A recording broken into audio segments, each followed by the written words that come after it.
Subtracting rational expressions has extremely similar steps to adding rational expressions. The only step that's different is the last part where we actually subtract instead of add.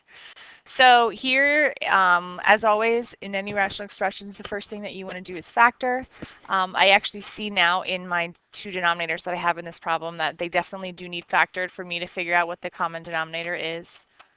So what multiplies to negative 3 adds to negative 2. We're going to have negative 3 and positive 1. And the second fraction will multiply to negative 6 and add to negative 1 is negative 3 and positive 2.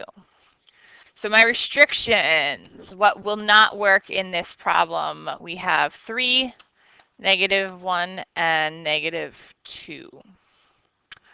We're looking for the common denominator, and if I take a look at what I have here, both of those fractions have an x minus 3, so they have that in common.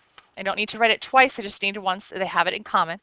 We're missing an x plus 1 and an x plus 2, so the overall common denominator is going to be a little longer than you're used to, so it has 3 factors to it. So when I'm looking to figure out how I'm going to get my common denominator so that I can add these two fractions together, I look at to see which factor the rational expression is missing. This first rational expression has the x minus 3 and the x plus 1, so it does not have the x plus 2. So I am going to multiply by a well-chosen one of x plus 2.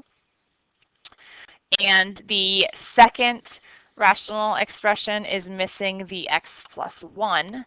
So I'm going to multiply by a well-chosen one of x plus 1.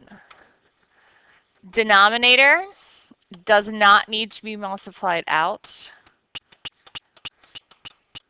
So it's tedious, but I can just write it as is. And doesn't matter the order, that they do mean the same thing. So I am a little out of order here, but that's doesn't matter. I do want to multiply my numerators through. So in this case, since I have a binomial times a binomial, I'm going to need to FOIL. So my first is 5x squared. Outer is 1x. Inner is 10x. So I have 11x plus 2.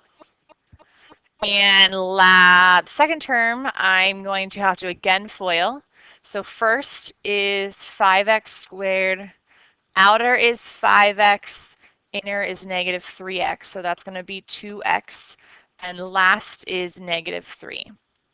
The reason why that needs to be multiplied out is so that I can actually subtract any like terms that those two numerators have.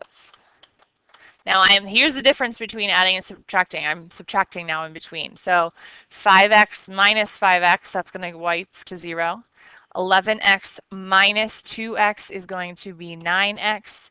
And 2 minus negative 3 is actually going to become adding 3, so I'm going to have 9x plus 5. I would look to see if I can factor anything in the numerator to see if it will simplify with a denominator. There is nothing factorable about 9x plus 5, so that is our answer.